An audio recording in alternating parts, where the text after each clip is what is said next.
Check, check, heart check. Have you ever felt that you have gone far from God? Maybe because of mistake, maybe because of your season in your life, or maybe because you're slowly drifted away. At parang sinasabi ng puso mo na baka hindi na ako matatanggap ng Diyos sa mga pinaggagawa ko sa buhay. What if malaman mo na ang Diyos, God is waiting for you, for us, the whole time sa ating coming home, to come home. Sa Ebanghelyo ngayon, kilala natin ang istorya ng prodigal son, alibughang anak. Sometimes we are the oldest son, sometimes we are the youngest son. The youngest son was the one who squandered God's mana, kaya lang inubos niya kung saan-saan, hanggang malaman na lang niya nasa babuyan na siya. Wala siyang makain, kaya sabi niya, babalik na lang ako sa aking ama. Dahil doon, di ako magugutom. Kahit alipin na lang ako. Ito namang, the oldest son naman, he is very resentful. Minsan, parang tayo, minsan, bakit niya pinatawad agad yung kapatid ko? Bakit niya binigyan agad? Di man lang niya parusahan muna. Sometimes we are like the oldest son. Kaya lang dito natin makikita in our gospel na God is a loving father. Mahal niya yung bunso at yung panganay.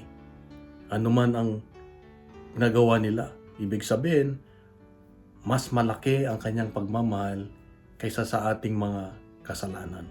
At dito natin makita sa gospel na malayo pa lang yung bunsong anak ay hindi parang Superman yung kanyang tatay na cross hands. Kundi tumakbo siya. Sinalubong niya yung kanyang anak na paparating malayo pa lang. Sinalubong na niya at niyakap. Kaya nga dito natin makikita na pag tayo ay nagbabalik loob sa Diyos, sa ating Diyos, tuwan-tuwa siya kasama yung mga anghel sa kalangitan. In our gospel, God reminds us of His mercy bigger than our mistakes, bigger than our sins. Hindi siya naghintay para tayo ay parusahan, but to restore us, ibalik yung nawala. Ang kasalanan ay hindi niya tinitignan kundi yung pagmamahal niya. Minsan kasi ang kasalanan, sin, is you are happy without God.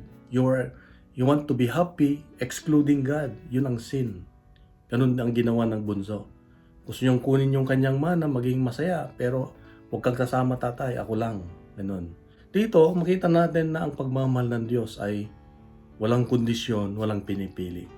Kaya, pasalamatan natin ng Diyos dahil sa pagmamahal na yan ay tanggap na tanggap tayo lagi ng ating tatay na naghihintay sa atin. Ama naming banal, Ama naming Diyos, salamat sa pagmamahal mo sa amin. Maraming beses na kami po ay naging suwail, naging makasalanan, lumayo sa iyo at pinipilit na isang tabi ka. Pero pinakita mo pa rin na ikaw ay pasensyoso, nagmamahal at naghihintay ng aming pagbabalik. Salamat sa pagmamahal. Lord, sa ikatlong linggo ng Kwaresma na ito, pinapaalala mo sa amin, hindi kami ang unang naghanap sa iyo. Ikaw ang unang naghanap sa amin. Habang kami nagtatago, ikaw ang lumalapit. Habang kami umiiwas, sinasalubong mo kami. Sinasadya mong magtagpo tayo. Iniwan mo ang iyong kalwalatian upang makisalamuha sa aming kahinaan. Hindi ka nanatili sa itaas, bumaba ka. Nakihalo sa aming gulo. Nakinig sa aming mga kwento. Nakisama kahit sa aming mga sugat. Tulad ng pagkikipag-usap mo sa babaeng Samaritana, binabasag mo mga pader na kami mismo ang nagtayo. Mga pader ng hiya, ng pagkukunwari, ng takot na baka hindi na kami karapat-dapat mahalin. Lord, aminin ko, ako madalas na gumagawa ng pagkakahiwa-hiwalay. Pumipili kung sino ang lalapitan at kakaibiganin. Kami ay mabilis manghusga at lumalayo sa hindi namin katulad. Iba yan. Huwag yan. Ikaw hindi. Kung may mga taong nilalayuan kami, ikaw ang lumalapit sa kanila. Kung may mga pusong nagsasara, ikaw ang kumakatok. Lord, inaakay mo kami sa aming sarili mga balon. Alam mo kung gaano ito kalalim.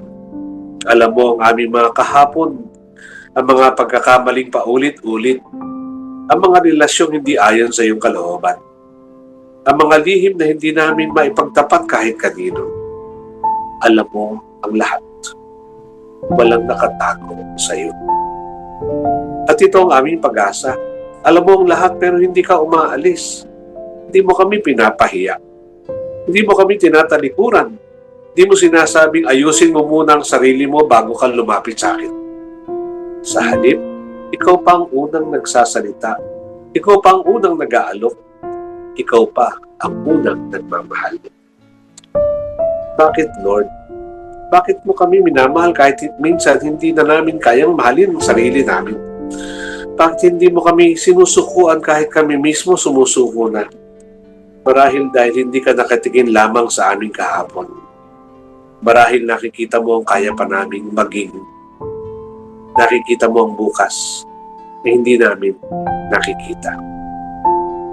Tulad ng Samaritana, mula sa pagiging sugatan, ginawa mo siyang saksi. Mula sa pagiging nauuhaw, ginawa mo siyang bukal. Mula sa pagiging makasalanan, ginawa mo siyang tagapagbalita ng Mesiyas. Ito rin ang aming sabot. Samahan mo kaming lumusong sa aming mga balon. Huwag mo kaming iwan sa dilim na kami rin ang gumawa. Hawakan mo ang aming mga kamay.